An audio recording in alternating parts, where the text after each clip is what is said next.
ప్రభుత్వం ఇంత చేసి చెడ్డపడడం తప్ప సాధించింది అయితే ఏమీ లేదు.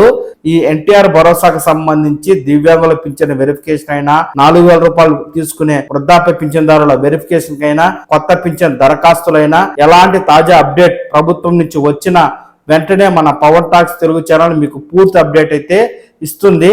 ఈ సమాచారాన్ని మీరు ఎప్పటికప్పుడు ఈ పవర్ టాక్స్ తెలుగు ఛానల్ ద్వారా చూసి తెలుసుకుంటూ ఉండడం కోసం ఈ ఛానల్ని లైక్ చేసి సబ్స్క్రైబ్ చేసుకోండి. పింఛన్ పరేషాన్, అడిగినంత ఇస్తే రీవెరిఫికేషన్ లోను అనర్హులకు లైన్ క్లియర్, పెన్షన్ రీవెరిఫికేషన్ లో భారీగా అవకతవకలు. అవునండి, దీనికి సంబంధించి ఇటీవల కాలంలో అనేక పత్రికలు మరియు వార్తా ఛానల్స్ లో పింఛన్ల రీవెరిఫికేషన్ లోను భారీగా అక్రమాలు జరుగుతున్నాయని, ప్రభుత్వం ఏదైతే అనర్హులను తొలగించి నిజమైన అర్హులకే పింఛన్లు ఇవ్వాలి అనే లక్ష్యంతో రాష్ట్రంలో ఉన్న 8 లక్షల మంది దివ్యాంగ పింఛన్దారులను రీవెరిఫికేషన్ చేయాలని చెప్పి నిర్ణయించింది. ఇందుకోసంగా 5 నెలల సమయాన్ని వెచ్చించి ఈ 5 నెలల్లోనూ సదరం క్యాంపులు కానీ సదరం స్లాట్ కానీ బుక్ చేసుకునే విధానాన్ని కూడా పూర్తిగా స్వస్తి చెప్పి ఈ పింఛన్ల వెరిఫికేషన్కే సమయం కేటాయించిన నేపథ్యంలో ప్రభుత్వం అనుకున్న లక్ష్యం ఈ పింఛన్ రీవెరిఫికేషన్ లో నెరవేరడం లేదని, నెరవేరకపోగా మరింత ప్రభుత్వ లక్ష్యం నీరుగారుతుందని స్పష్టంగా తేటతెల్లమవుతుందండి. దీనికి ప్రధాన కారణం ఈ పింఛన్ రీవెరిఫికేషన్ సందర్భంగా అనేక మంది అనర్హులు పింఛన్లు పొందుతున్నట్టుగా మనకైతే ప్రభుత్వం గుర్తించి ఈ వెరిఫికేషన్ ప్రక్రియను చేపట్టింది.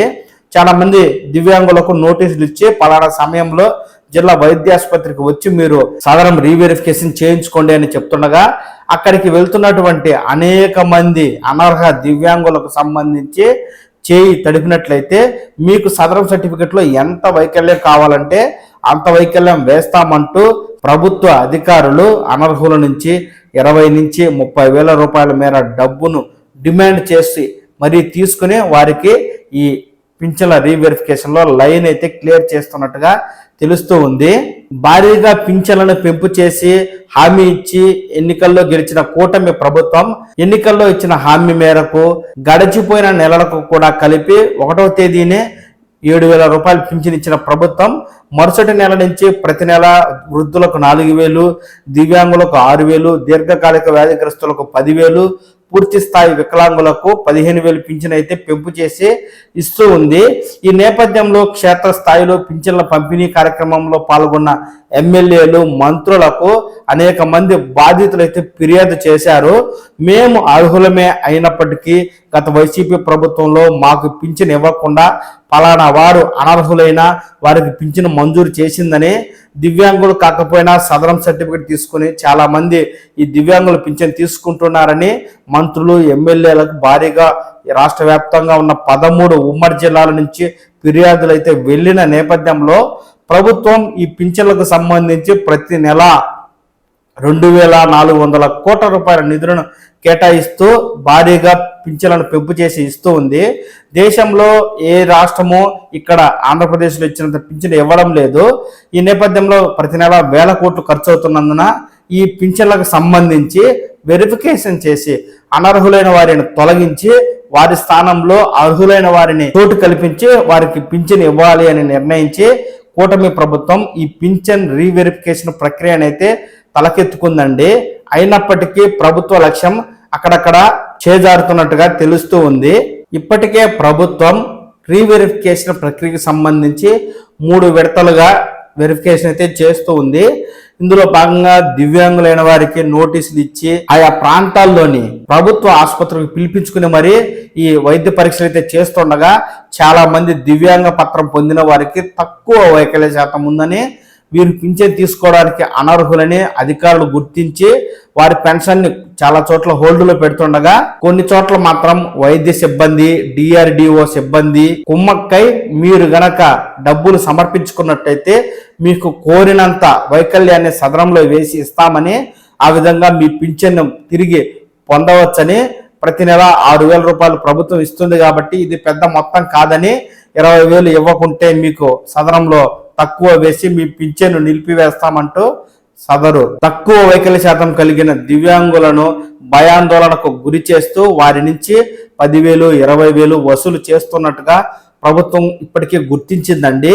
దీనిపై ఉన్నతాధికారులు విచారణకు ఆదేశించి విచారణ జరుపుతుండగా మరికొన్న చోట్ల చాప కింద నీరులాగా ఈ ప్రక్రియ అయితే సాగుతూనే ఉంది. ఇప్పటికే తెనాలి, గుంటూరు వంటి అనేక ప్రభుత్వ ఆసుపత్రుల్లో ఈ వైద్య పరీక్షలు చేస్తున్న వైద్య సిబ్బందిని ప్రభుత్వం ఏ వారానికి ఆ వారం మారుస్తూ ఉంది. ఒక వారం ఒక జిల్లాలో వైద్య సిబ్బంది పరీక్షలు చేస్తే మరో వారం మరో జిల్లాకైతే పంపిస్తూ అక్కడ పరీక్షలు చేయిస్తూ ఉన్నప్పటికీ ఈ విధమైన అక్రమాలు అనేవి చోటు చేసుకుంటూనే ఉన్నాయి. ప్రభుత్వం అధికారుల యొక్క అవినీతిని ఏమాత్రం కట్టడి చేయలేని పరిస్థితుల్లో ఉంది. ప్రభుత్వం ఎన్ని చర్యలు తీసుకుంటున్నప్పటికీ అవినీతి అధికారులను కట్టడి చేయడం అంటే అన్ని డిపార్ట్మెంట్లకు సంబంధించిన అధికారులంతా కుమ్మక్కై చేస్తున్నప్పుడు ప్రభుత్వం కూడా ఏమీ చేయలేని పరిస్థితిలో ఉంది.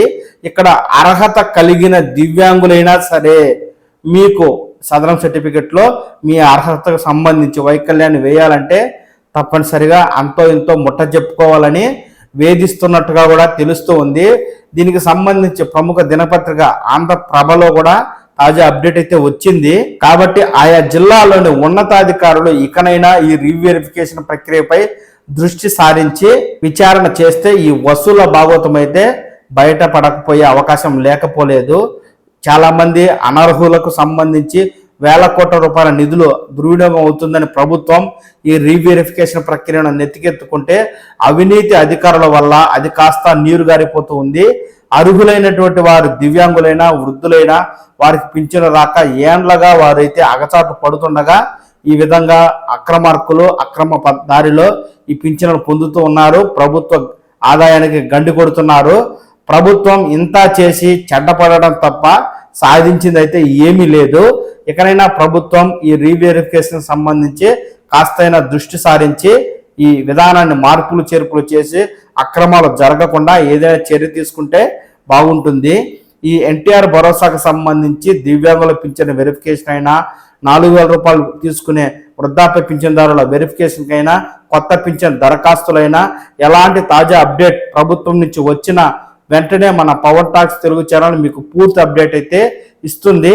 ఈ సమాచారాన్ని మీరు ఎప్పటికప్పుడు ఈ పవర్ టాక్స్ తెలుగు ఛానల్ ద్వారా చూసి తెలుసుకుంటూ ఉండడం కోసం ఈ ఛానల్ని లైక్ చేసి సబ్స్క్రైబ్ చేసుకోండి. నమస్కారం.